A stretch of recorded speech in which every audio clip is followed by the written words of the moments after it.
someone told you that you had to wake up at 7 a.m.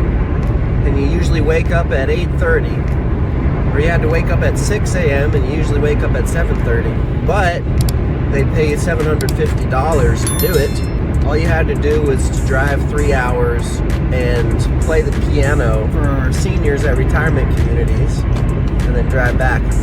Would you do it? That's my job. That's what I'm doing right now. I had to wake up earlier than I usually do. Yeah, I've been sleeping in a little bit. It is what it is, I suppose. I feel a bit indolent, but that's just me judging myself. This is not the first time this month that I've had this kind of schedule too. Just last Friday, 6 days ago, I drove to Little Rock, played a bunch of shows, and drove back, made $750 in a day as a musician. Flying, I guess you could say, under the radar, because I don't leverage any kind of fame. All the marketing I do is direct. I'm not really very extroverted. I don't get off on people worshiping me or praising me or being like an idol. I don't like that. I just like to play piano, work on my craft, and deliver the goods. And the goods is quality piano music. I try to do the best that I can, even though I make a lot of mistakes. And I'm wrapping up 2023. If all goes as planned, and as they say in country, God willing, the creek don't rise, this business will have grossed about $90,000 this year. And I spend probably on average, $1,100-1,200 on different expenses for the business. Actually closer to $1,400 if you factor in the gas. But I take a different kind of deduction. I don't deduct the gas, I deduct the mileage because I drive a lot. That saves me on taxes. Also, I have a credit card that gives me 4% back on gas. So I just put that right into my savings, earning 4.65% in the money market. It's pretty simple. It's pretty easy. Although you do have to get up early, and then you just drive, and then you just play, and then you just smile and be kind, and then you go to the next gig. That's my life. That's my life right now. It's a blessing. It's truly a blessing. So waking up at 7 to drive to a gig. Actually, I woke up at 6:15 today, or 6, which is early for me. I usually don't wake up that early, although it does have a lot of benefits I'm seeing. I think there's a clarity that is derived from waking up early that's not available when I sleep in. And that clarity is like the sense of calm, and the sense of not having to rush, the ability to breathe and to relax and to welcome the day gradually instead of forcefully, really quickly. What is the equivalent, if you're just getting started, of waking up at 7 a.m.? What are the things that you might not want to do that you know that you should do in order to get a certain result? If as a piano player, or any kind of musician really, guitar player, singer, songwriter, cellist, harpist, saxophonist, if you want to entertain the elderly at retirement communities, what is the simple, difficult thing that you need to do? You need to direct market yourself. That's what you need to do. And here's 3 ways to do it. You get to choose. These 3 ways have been effective for me. They're tested, they work. You can drop in and introduce yourself to the activities director, explain what you do, and ask if they're interested. If y'all want to look at the calendar and put something on the books, that's a drop-in method. Number 2, the postcard method. You send out postcards to at least 100 facilities. These are independent living, assisted living, skilled nursing, memory care, and you send out those postcards, you share a little bit about what you do, you look professional, you have a picture of happy seniors on there, and you offer them $25 off discount, or you can offer them $50 off discount. And then they will call you some of the time. And then the third method, you can do this after you've done the first 2, or you can do this one first. If you do it after the first 2, then it'll be a little bit easier. The third method is you just call them.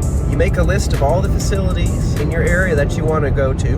For me, I stay busy because I drive up to 3 hours to play shows, and I route tours so that I can maximize the amount of gigs that I play in a day. But if you want to start with communities within an hour radius of where you live, then do that. And then what do? You call them. You call the number that's listed on their website or their Google listing, ask to speak with the activities director. You have as many conversations as you have. You share your pitch. If you can't reach the activities director, you just leave a message or leave a voicemail, and you follow up every month. At the beginning of the month, not the end, because if it's at the beginning of the month, then they're booking for the next month. And that's what you do. If you want, that's the waking up at 7 a.m. That's the hard work that needs to be done in order to get the result. Even if you're doing this as a side hustle, that's what is necessary. And it's a damn good side hustle, y'all. This side hustle started out as a side hustle for me, but then it allowed me to quit my job and do this full time. Yeah, a couple instances where I wanted another paycheck, so I went to work at a juice bar, and then I went on the road with this blues band that I got hired on. That was a Ghost Town blues band. Shout out to the Ghost Town Ghosts doing their thing on the open road. I respect it. I don't envy it, because I did that for a year and I didn't really like the road lifestyle. That's just me. I did it for a year. But this way, I sleep in my own bed every night. I have my privacy. I can have a relationship with my lady, and I'm not away all the time. I actually get to see her a lot. It's great. I love it. My body doesn't hurt as much. Although today is going to be semi-challenging. But this would be like an easy day. Although the workload is different than Ghost Town. The workload for me is I'm working more. I'm playing 5 shows today. Each one is an hour. We usually, when I was with that band, we usually just did one show, and it would be at like a festival. And we'd play, or if it's not a festival, we would play at like a bar or something. That'd be 2 sets, maybe about 2 hours of work. And I'd get paid probably the rates went up since I was in the band, you know. But I'm making $750 today, and I'm happy. I'm happy.